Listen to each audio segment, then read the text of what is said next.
Hi, welcome to VYAPT Growth Series, Season 3, Episode 23. In our growth series today, we have with us Mr. Ashish Shah, co-founder and CEO of Pepperfry. Ashish has spearheaded company's remarkable journey to becoming India's number one home and furniture solutions company. Ashish, along with his team, has firmly positioned Pepperfry as the undisputed leader in its domain. Join me to welcome Ashish in VYAPT Growth Series. Namaskar, Ashish. Namaste, Pankaj. Thanks for having me on the show. Really looking forward here. Ashish, you are a name in the industry. You brought something in India, and which we as a consumer were actually looking at. Okay, and while in many of your interviews you have already talked about it, how this all came across the mind and how it all flourished. I would like to understand more from the growth perspective of Pepperfry and how you are going to drive this business forward. After more than a decade into this business, so can you talk around what growth strategies has been most effective in establishing a strong foothold in the furniture and home decor industry? Sure, Pankaj. See, first of all, Pankaj, let me just talk you through how the overall industry is organized. You would know that home and furniture is the fourth largest consumption category in the country today. After groceries, electronics, fashion, home and furniture is where consumers spend the most money. While it is a large 25-28 billion dollar opportunity, the overall market has been quite unorganized till now, right? It is primarily run by small shops or carpenters, right? And therefore, if you start thinking of the names in the home and furniture business, beyond I think 5-7 names, you would not be able to give me more names, right? And therefore, we see True. this as the one of the largest opportunities.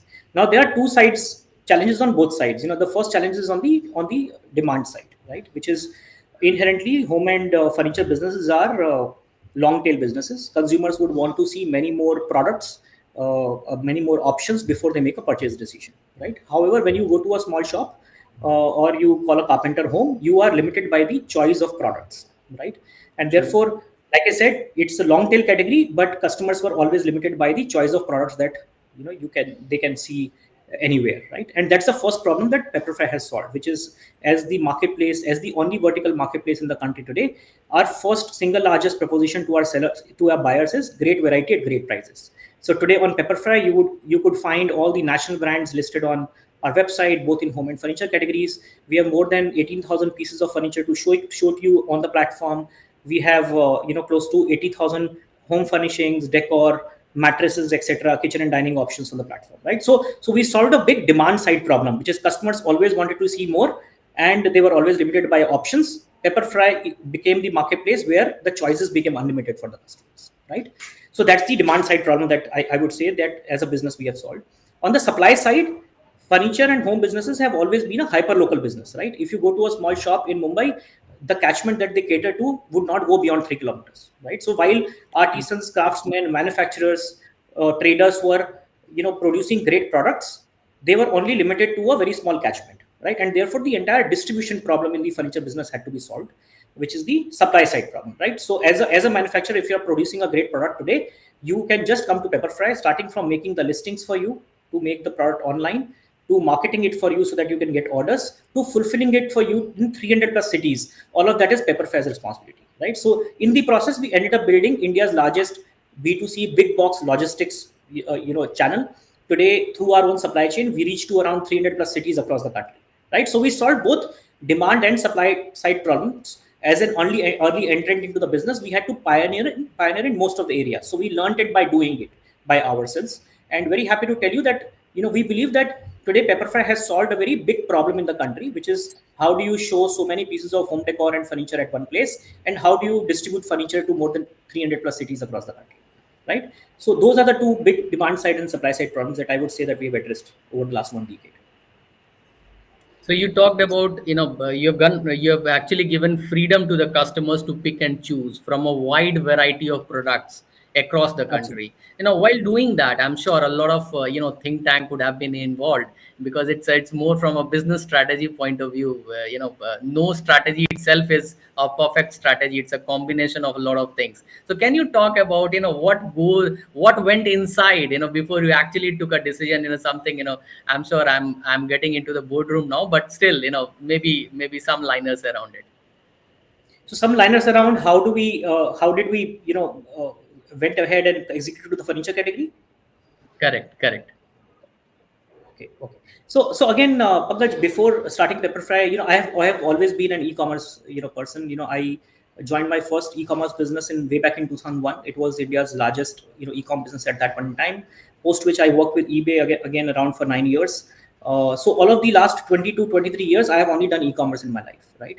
Around Hmm. 2010, 2011, what was happening was the e-commerce evolution was already starting to happen in the country. Usually e-commerce starts with easy categories like ticketing. So airline auctions were happening, ticketing was happening at that point in time, and then it moves to simpler categories which is books, media, music, and then it goes to electronics, and then to fashion, and then many more things, right? Around 2010-11, electronics was already happening really well in the country in terms of e-commerce. Books, media, music, something that Flipkart was building, was already starting to happen. And that's when Ambareesh, who's my co-founder, we started, we were at eBay earlier, and we thought that now is the time to get into categories which are not brand new fixed price, and categories which actually really make money for you. So we started as a Hmm. lifestyle business, in 2011, lifestyle vertical. So we used to do fashion, we used to do jewelry, accessories, furniture, and home, all of it. And very early we realized that what we are trying to build requires deep execution with small and medium enterprises, and therefore focusing on categories which customers are giving us feedback on would be good. So 2013 we became the home and furniture player in the country, right? And since then we have not looked back. We have built, brick by brick. Today, Pepperfry is the only vertical marketplace in the country. We have strong offline presence with 150 plus stores. We have largest India's supply chain, and we have the largest selection of home and furniture products in the country. So we went through a significant evolution over these years, and building your own private label required us to set up manufacturing tie-ups. At some point in time, I also set up a corrugated box manufacturing unit. I had a finishing and packaging unit of my own. When we were learning the ropes, right? Again, doing supply chain for furniture was not easy. We bought our first truck way back in 2013. I remember we bought the first 13 trucks. We also learned how to customize trucks in order to ensure that the products are not getting damaged. So today, every bit of every truck that we own is padded from inside. It has slats, horizontal slats, to ensure that the products are not kept on top of each other. So we are, through all of these experiments, through all of this problem solving, we have kind of pioneered both demand and supply side things around our category in the country today. Thanks for sharing, Ashish. That's really an inspirational story coming from you. A lot to do with the experimentation as we move forward in our entrepreneurship role. Now, after the kind of growth strategy you talked about, both from the demand and supply side, you said that you actually provided solution to actually much needed need which was there in the society. Can you talk more around driving sustainable business growth?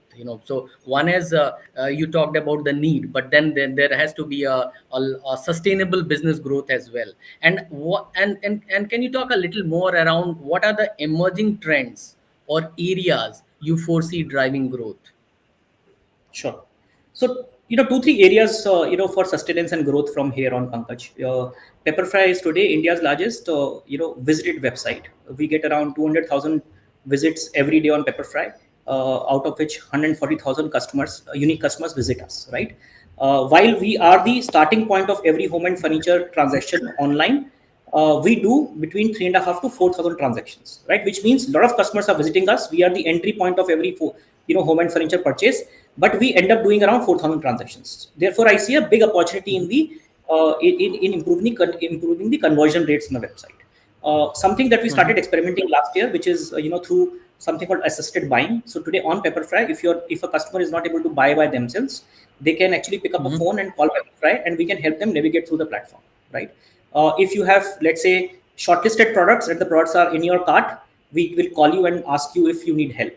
right? Both in terms of making payments or selecting the right products, etc. You can WhatsApp with us, you can chat with us, you can call us in order to get assistance in buying products online, right? So assisted buying, in my mind, even at least for a category like ours, which is more where the engagement levels of the customers are very high. It is not an impulse purchase. You need assistance before you make a purchase decision, etc. I think assisted buying played a pivotal role in growth of our business in the last 12 to 18 months, and I see this becoming a very important channel for Pepperfry going ahead.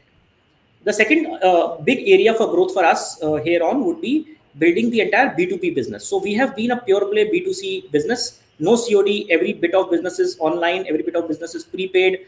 I believe for a 10-year-old company, it is very important that I have some fixed business which comes to us every month, right? Today, True. as the month starts, hour one, minute one, we wait for the customers to come online and buy furniture and home products, right? So we cannot be a complete B2C 100% online business, right? And therefore, over the next 1 year, my goal is to build a B2B business where I cater to small retailers, dealers, distributors through a large catalog of furniture that I have created over these years, both of domestic as well as international supply, and garner some fixed business that would happen for us every month, right? So same time next year, I hope to have at least 20% of our business coming in from the B2B channel. The third is, of course, offline expansion. We are already 150 stores. This year, again, I want to keep expanding to many more geographies. Today, we are in close to 90 plus cities through our 150 stores. I plan to move into many more geographies going ahead. So that's, both through company-owned stores as well as franchisee stores. This year, you will see us opening between 50 to 60 stores, which will drive growth for the business, right? And the fourth is getting some bit into manufacturing, not directly, but through partners who help us garner more margins. By doing that, I will be able to increase my private label sales more on Pepperfry. We make at least 12 to 15% more margins in our private label business, and that is where I think I will be able to drive more volumes if I'm able to get deeper into manufacturing or understanding playing a larger role in procurement of raw materials, etc. So these are the three to four big areas of opportunity going ahead, which will help us build a sustainable business from here on. Ashish, you talked about one of the business growth, segment is a B2B segment, which you're looking from a big way, ensuring that that gives us a, an actual revenue, month after Yeah, month, and when we are yeah. seeing that category growing, not only your segment, but various other segments. How do you actually, see that in another, let's say, if we have to, presume that we are going to start from this particular year, what is that you see the kind of revenue breakup in another 2 years time, that this is the kind of percentage I'm looking at a B2B segment is going to come up with out of the entire revenue what we are going to generate in, let's say, 2 years time? Sure. Like I said, I'm looking at around 20 to 25% of our overall business coming in from this channel. Uh, Hmm. as a business, I think one of the significant modes that we have built is our supply chain and sourcing abilities, right? Today, Hmm. not Hmm. only in India itself, we have been procuring products or selling products from more than 450 factories across all of the Rajasthan, UP, and Maharashtra belt. So we have deep understanding on how furniture and home manufacturing is happening in the country. We also have access to other international markets, through our agents, starting from Vietnam to Malaysia to China to Turkey, Brazil, Italy, etc. So we know where to get furniture for the dealers, for the retailers in the country from, and I think therefore a large business can be built in this area. So I would say between 20 to 25% of the business should be coming in from this channel over the next 1.5 to 2 years. After this, we just talked around the sustainability of this business. We would like to more talk around the made in India concept. You are already doing a lot of stuff, and make in India is something, which is very close to your heart. In one of the occasions where we interacted, you talked around it. Looking at the diverse market you cater to, how crucial do you consider is adaptation or localization of products or services to generate further employment, which we are looking not only in India but across the globe, countries are looking around it. And are there any specific technological advancements which is significantly contributing to the furniture and home decor industry success, primarily from providing employment point of view? Sure. See that there are two parts to this, Pankaj. When Amrish and me set up Pepperfry, 12 years back, at that point in time, our goal was to enable small and medium enterprises, artisans, and craftsmen online, right? And since then, we have only executed very deeply to this goal, right? In our lifetime at Pepperfry, we have influenced more than 40,000 livelihoods, directly or indirectly. I think we are the ecosystem builders in our business. We are the only vertical marketplace. Like I said, we have enabled more than 100 franchisee partners. You today, who are getting their business off Pepperfry by opening a store for us. We work with around close to two and a half thousand artisans and craftsmen in the entire Rajasthan and UP belt. Work with more than 450 factories in a lifetime. So I think we started with a very grand goal of enabling artisans and craftsmen. I think technology plays a very big role in some of the more developed markets where products are more standardized, and large MOQs therefore can be built. I think India is very diverse. Every home, every city, every town has a different way of expressing themselves when it comes to their homes, right? And therefore, in a diverse country like ours, I think large scale manufacturing might not be possible, even on a very long term basis, from a few years from now. And therefore, the dependency on artisans, craftsmen, how do you get the best out of them? By standardizing their processes, by working with them to make some bit of technology available, in their areas of operation, etc., would be key to building a large furniture business. So I think this business, in my mind, because it is inherently long tail and India is diverse, as a country, I think would be dependent on a large supply of different types of products, right? And therefore, the dependency on artisans, craftsmen, small units, SMEs, etc., would remain, right? Very proudly, 95% of what we sell on our platform today is coming from domestic artisans, craftsmen, home businesses, etc. Like I said, we have built a large ecosystem of players, who are dependent on Pepperfry today for their livelihood. And our goal is to continue doing that, get deeper into small towns and villages of the country, and enable crafts to, or make the crafts available to the customers of this nation. So, Ashish, you just talked about enabling existing ecosystem. So, you're utilizing the existing ecosystem and you're helping Yeah, them through standardization so that the quality of the product becomes more better and you are able to serve your customers better. At the same point of time, this is actually helping you to create more jobs. Since more absolutely. products are getting sold in the market, obviously, you're creating more jobs, be it a direct employment or even indirect employment or entrepreneurship opportunities around it, isn't it? Absolutely. See, if you look at it, an artisan in, let's say, in Churu today, who's building a great craft, is now selling their products in 300 plus cities in the country through Pepperfry, right? Wonderful. Someone sitting in Imphal is buying a craft which is made in Rajasthan by a small artisan, right, in a small workshop. And that is what Pepperfry has enabled in this country. We are known for our solid wood business, and I think we have democratized, the choice around solid wood. We have made it more affordable. We work with three different types of woods, shisham, mango, and acacia. And I think we have popularized that segment of furniture in the country today, courtesy all the artisans and craftsmen who work with us. That's really inspiring, Ashish. The kind of work which you're doing Yeah. and the kind of, I, you just talked about, I just want to democratization of, yeah, please. Yeah, Yeah, I just Ashish, want go to ahead. add one more thing. Way back in 2013, 14, I think we also enabled a feature on the website where at the checkout you can donate 60 rupees for growing a tree, and 60 rupees is then contributed by Pepperfry. We know that furniture making requires you to cut trees, remove forests, and therefore True, we true. thought that as we do that, and in order to make this more sustainable, or at least give back in some way, while every I think every bit of artisan or factory that we work, they ethically source their raw materials. Mhm. It is important for us to give back, right, in our own small way. I think over the last 10 years, we have planted more than 200,000 trees in the country. Mhm.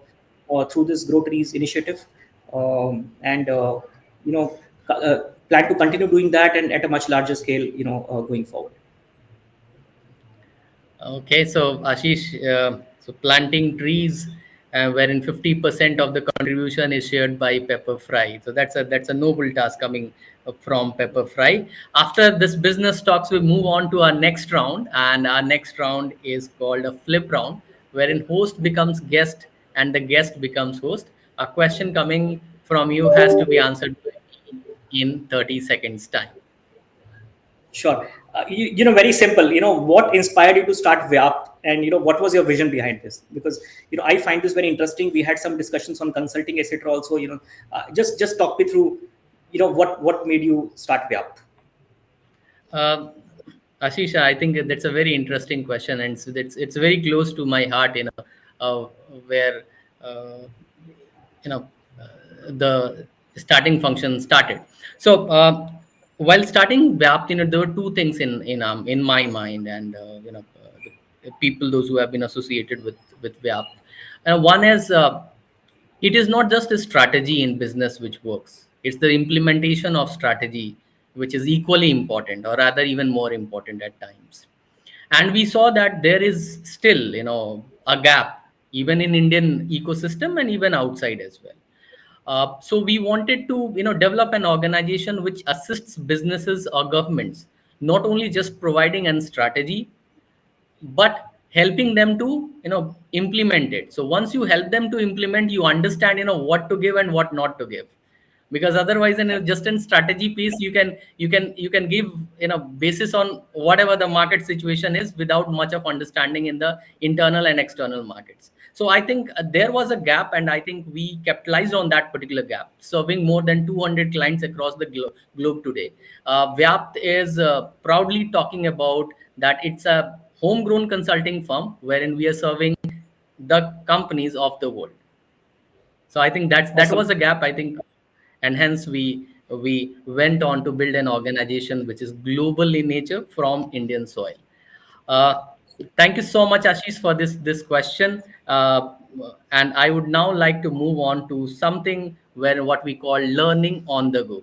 So Ashish, you have been one person who is talk from an entrepreneurship point of view. So I still remember uh, around 4 5 5 years ago, I think 2018-19, and I was in one of the seminars, and people were talking about the Ashish started Pepperfry, and it is went on like this. He has actually democratized, that was the word what people were using, but he has actually democratized the way of shopping, the way of buying. Today, while sitting at home, you can buy things. And you just talked about how you are actually promoting omni channel presence of your organization. Yeah. Can you talk around beyond this particular business?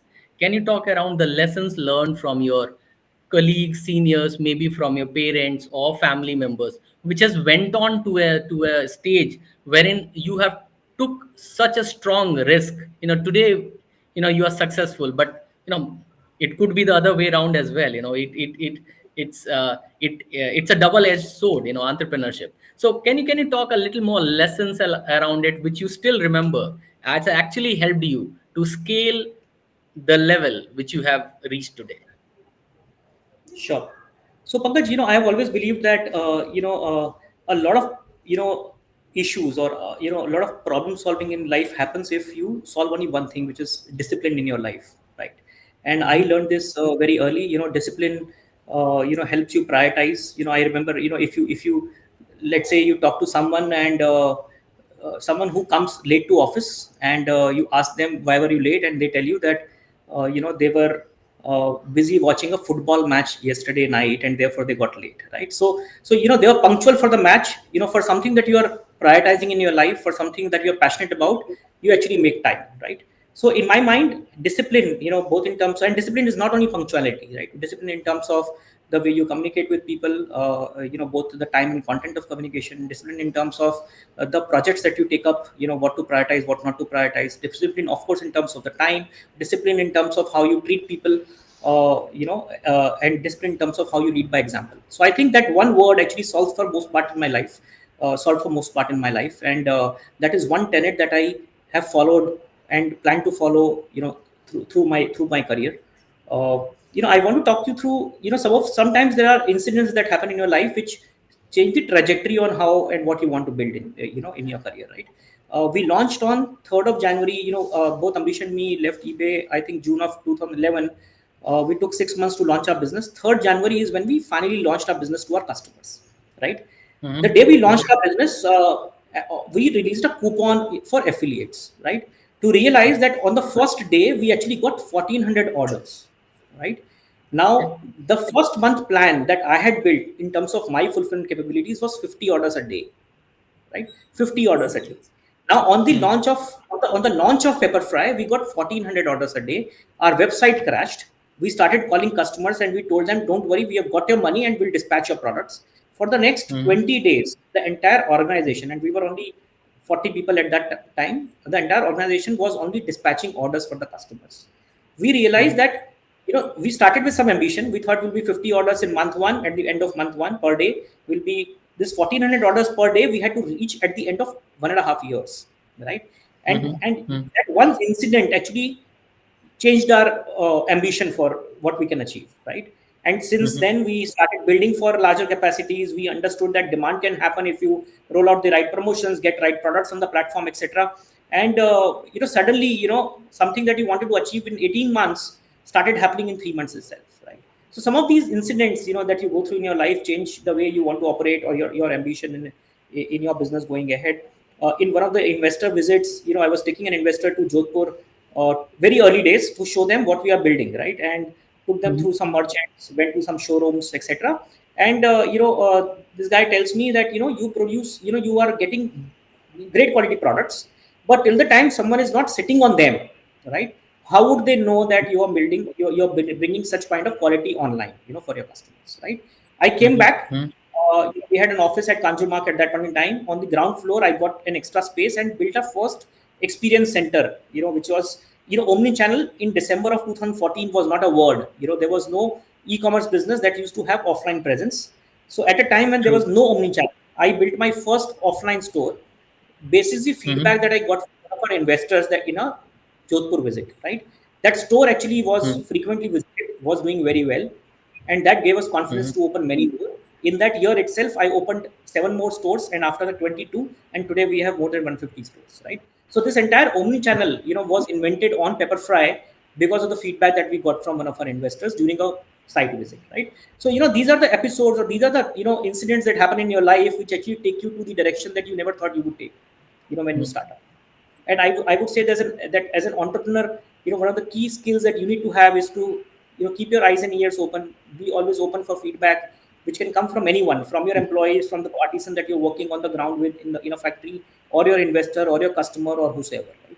And I think that is what makes you keep going. So Ashish, you just talked about that.